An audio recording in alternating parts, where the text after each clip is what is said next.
Hey fellas, at the moment I'm currently changing all the tubes in my old 106 Hilux. I thought it'd be a good opportunity to show all you blokes how you can change your tubes at home and do the split rim.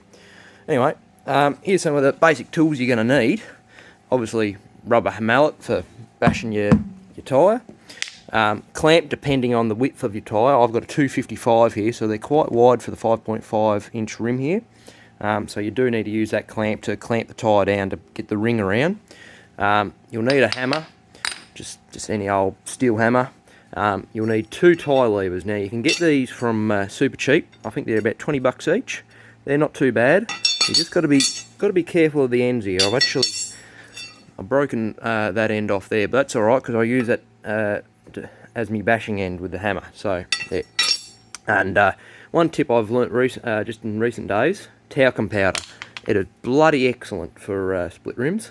So you don't need to use lube, just use talcum powder and just nick the broom out of the house, and obviously some rags. Anyway, I'll get on with this. Right, so first thing you're going to want to do, you're going to need to take all the pressure out of your tube. There's another tool I forgot to mention. It's just a little valve undoer tool. I think I got this from super cheap for a couple of bucks, something like that. I don't know if you can do this with a screwdriver or something, but I just find this is a lot easier. Anyway, I'll get this. I'll probably need 2 hands to do this, so yeah. One thing I thought worth mentioning was tube size. So the reason I'm changing the tubes out at the moment is, at the moment I've got the original tube size for the original tyre, which is a 205 R16, which is something like a 28, 29 inch tyre. This one here is a 31 inch and 255 wide. Now the problem I had was, I just recently got these put on, is that 205 tube is just too small for the tyre, and I actually ended up blowing that tyre just driving through town. So what I've gone and bought here are some 7 or 7.5 R16 tubes. I believe that goes out to about 31.7 inch tyre or something like that. So these should be pretty good for this tyre. Yeah, so it's just worth to mention, you need to get the right size tube for your the tyre that you're using. Also, on another note, you need to make sure you get the TR, where are we here? TR70, you can't even read there. Anyway, the valve is what's called this valve is what's called a TR75 valve. Now, if you go to buy your tubes, I believe there's a TR, well, there's heaps of different valves, but the main ones for split rim tubes, you got a TR75, which is this one, which is about, I don't know, 4 inches long or something like that. And then you got a TR177A, which is about this long. And now that's a definite no-go, because you're going to have this, that valve is nearly flush with the rim here. So with the TR177, it's going to be sitting out about here. And first thing that's going to do is hit a rock, and there goes your bloody tube. So make sure to get the TR75A. Now, there is many other different valves, but they're mostly all rubber and they're shit, so you need to get this one. Right, now that we've lost all the pressure out of the tyre, all I'm going to do with some nice decent boots, we're just going to walk around the rim of the tyre there. We're just going to put a bit of pressure and just, put all your body weight on it, and you can kind of see how it's opening up there. You just want to kind of break that seal around the ring there. And anyway, you just do that for a couple of minutes. Right, now that we've done that, it hasn't made a whole lot of difference with this tyre because it's pretty well stuck on. You're going to need to get your tyre iron. And this is the best way that I've found to do it. Get your tyre iron right on the edge of that ring there. A bit hard to do it with one hand. And you're going to want to bash that in with a hammer as far under that ring as you possibly can. Anyway, I'm going to set the camera up there and we'll see what we can do. Right. So as I said, tyre iron under that corner of the ring there. And you just want to bash him. See if you can bash him under. Sometimes the ring can be a bit close together. It can be a bit difficult. You usually get it. As you shove it under, you want to hammer it in even more. Try not to hit your arm. Right. Once he's under there pretty good, get the camera up. Right, you'll see how I've got that done there. Now you'll see there's actually a little opening there. Now, I'll see if I can do this. Put my bloody leg on there. I can get this on camera. Oh, I don't think I'm going to be able to do it, but anyway, you get this part of your tyre iron here, and you put that in that slot there. Oh, it's actually kind of going to fit. Yeah, it is actually. Right, and then you pull that out. I'm not going to be able to do this one-handed, so I need to put the camera down for a tick.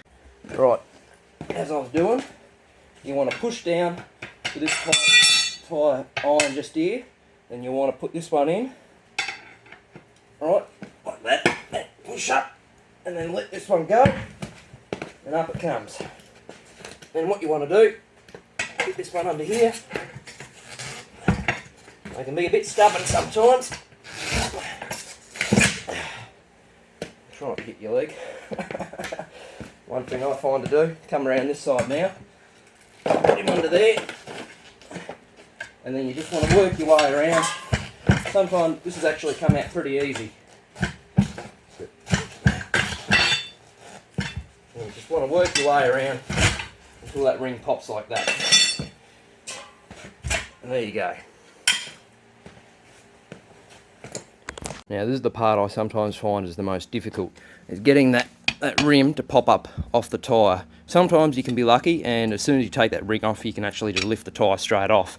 But my rims, another reason I'm taking them off, I'm wire wheeling them and putting a coat of paint on them because they're rusty as fuck, and it's actually making it pretty difficult to get this tyre off, because I suppose it's just sticking to the rust.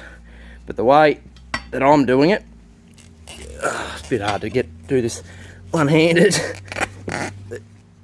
Anyway, so what I'm going to be doing is shoving these irons under there, and you just work your way all the way around, and I find by the time you work your way all the way around, this does pop and it's pretty easy to get out. Right, well, a couple of minutes of just working around the ring there, and a combination of lifting this up and then getting this part of the tyre iron just here, and then putting it up under the tyre like that, you'll then get your rim to pop. Right, so now that's popped, next bit you got to do is not do that. You'll need to flip it over. Now you'll need to get this valve out. So what you do, you lift up the opposite side of the tyre first, and then you just push this. Sometimes it can be a bit difficult. It's definitely difficult to do it one-handed, and then it'll usually just pop out like that. Right. Now what I'm going to be doing, that I'm not going to show, I'm going to be giving these all a good wire wheel, because you can see there's quite a bit of rust in there, and especially on the ring. So I need to wire wheel them, give them a quick coat of paint. Nothing special, I'm not going to go all out with some 2-pack or whatnot, just a bit of primer, just to protect it from the rust, because I'm going on a Cape York trip soon. I just want it to, just be reliable for that trip. Alright, I've got that rim wire wheeled and just a light coat of paint on it. Next step's going to be putting a light dusting of talcum powder, this is basically talcum powder, on pretty much everything that the tube's going to be touching, including the rust ring, everything, and on the bead surfaces, so you don't have to use any lube. So what we're going to be doing, we'll open this bastard up. Nope. Hang on. Right, so all we're going to do, put a dusting of talcum powder all around the tyre. And this is where your kitchen broom comes into use. We just spread it all around the tyre, and we just do that right on the sidewalls, on the bottom, everywhere. One thing to note before putting your tube and everything into the tyre, it needs to be immaculately clean. So I've just gone around everything with just a bit of brake cleaner and a rag, and just cleaning out any rust, any debris that's inside of the tyre. All you want is that talcum powder. That's all you want inside the tyre. And the reason you put the talcum powder in there is that the main reason these tubes wear out or blow up, you see like the lacerations inside the tyre here, when you're letting your tyre pressure down, that's going to chafe on the tube, because it's rubber, it's pretty grippy. It's going to chafe on that on that tube. So the idea with the talcum powder is it allows that tube just to move around a little bit, and not chafe on the tyre as much. So yeah. Oh, and another thing to look out for, sometimes inside of tyres you'll get a little identification sticker. I've just ripped mine out. Now this one was paper, but sometimes apparently they come in an aluminium kind of tape, just to, you know, and that can be pretty sharp, especially on a thinner tube. So it's a good idea just to have a look inside your tyre and see if there's any of those little stickers, and if there is, just rip them out. Right, now that I've given everything a light dusting with some talcum powder, all we're going to do is just shove this tube inside the tyre. Nothing special about that. Just make sure it's not, you know, twisted or anything. And then you're going to get a bit of air. I'm going to just hold that there. See if I can do this one-handed. Don't think I'm going to be able to do this one-handed, but what you're going to do is just inflate that up so it's just holding itself inside the tyre. Right, now our tube's nicely inflated in there. No pressure, you know, just so it's a little, you know, so it's inflated and a little bit loose in there. Now, this is what's called the rust guard. This is what protects the tube from, you know, your rim rusting out and whatnot. And you can see where the rust was on the rim there. Now, what you're going to do, look for the little hole there.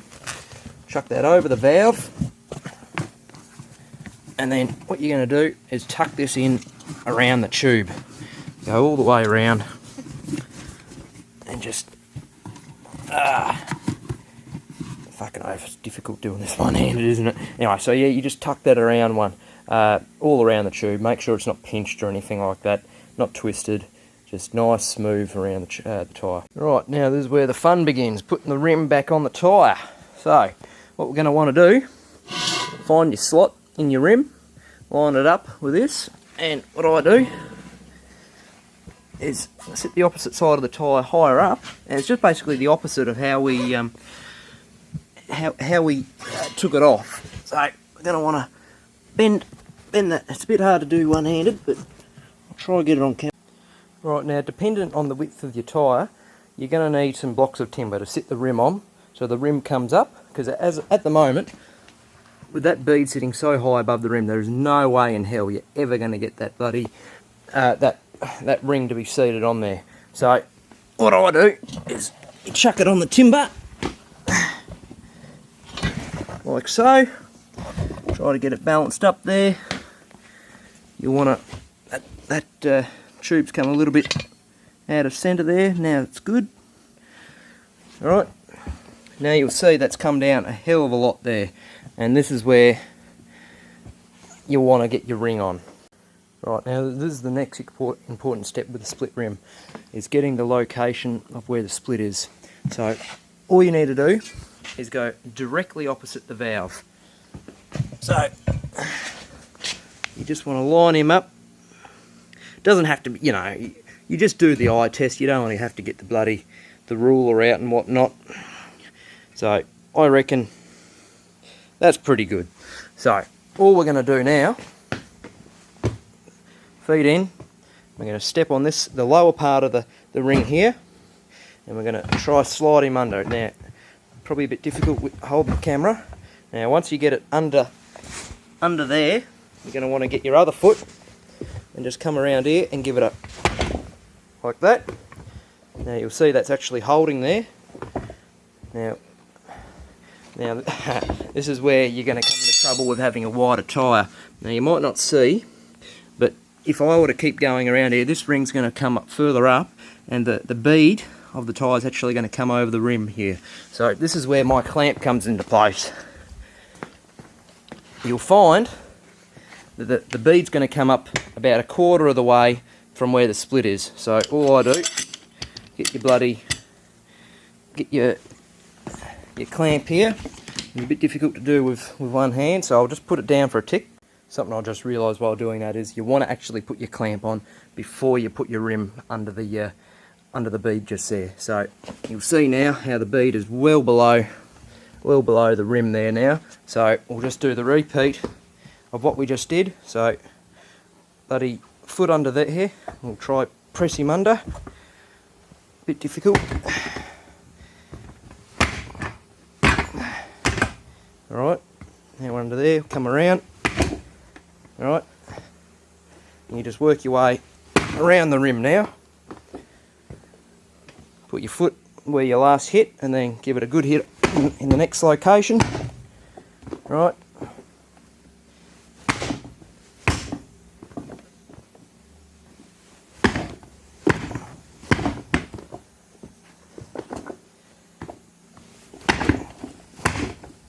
Alright, we're almost there. Oh, fuck, it come out.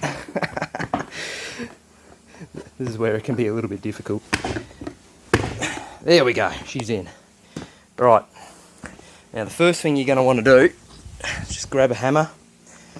This is where you see these videos online of these rings flying off and hitting people. If I were to inflate this right now, well, the likelihood is it will get pressed in, but there is a chance that this can spring off. So what you're going to want to do, give it a light hit in there, and that did just go in ever so slightly. So what you're going to want to do now is inflate the tyre, put 5 psi in, and this will come up a little bit and it'll push it in, and as you inflate it, every 5 psi or so, give it a hit and you'll find this will slowly go into there. What you don't want to do is put a shitload of pressure in this straight away and then hit it, because that could cause it to pring, and then there you go. I actually think that it's safer to just do that rather than wrapping it around with chains and then running out of the shed fucking 20 metres away, because I reckon it's more likely that then you're going to have this ring flying off versus, sitting here, give it a little hit, making sure it's going in. You'll see what I mean in a minute. Right, I've just shoved about 3 psi in the tyre, and you'll see that it's still down here, but it will come up. If I give this a hit now, see how it just went in there a little bit? So now we'll go up to about 10 psi, maybe 8 psi, and we'll just progressively do that until that goes all the way in. Right, we're now at about 10 psi, you'll see the tyres come up. If I give this a hit, I went in even further, that's nearly pretty much all the way seated.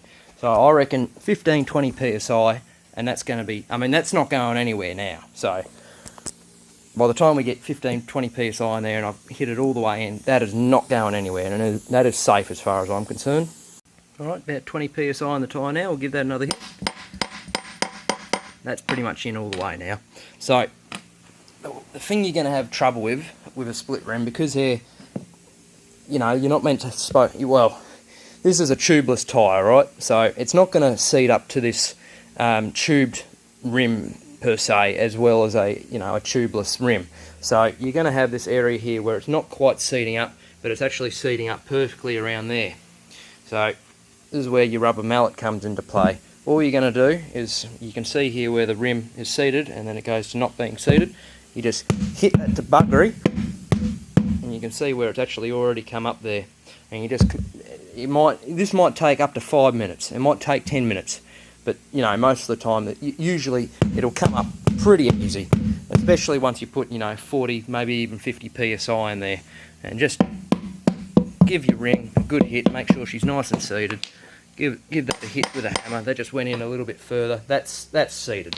So that ring is not going anywhere now, so you can bash this all you like. And I'm going to pump this up to about 40 psi now, and I'm going to hit this around here to get that fully seated. Alright, I've got that pumped up to about 40 psi now. We're just going to do what I just said. Go around here.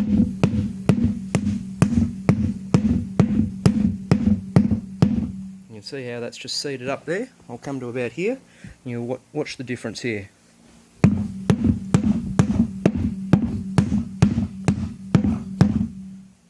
Look at that. So all you're going to do is go around, make sure that's fully seated around. You can see that. Check the bottom. The bottom, usually, that's no problem. That's already seated, you'll find. And yeah, you're done. Make sure your valve and all that's back in. Pump. Let it back down to like 35 psi, whatever the fuck you run. Bob's your uncle. Another thing I'd like to mention, honourable mention, get a bit of multi-purpose silicone. And the split in the rim here, it's just a good idea just to lay a little bit of silicone in there. Not much, just a little bit. I'll spread that out in a minute. And also around the valve just there. That'll just stop water going into the tyre and absorbing that talcum powder and also rusting out my rim like I've done with mine. But the beauty about using that talcum powder is, because it's dry, it's a dry lubricant, you're not going to have that wet bloody lube sitting inside your tyre rusting out your rim for the entire life. So that's going to be completely dry inside your tyre now. And yeah, so a bit of silicone. It's great stuff. Anyway, thanks for watching.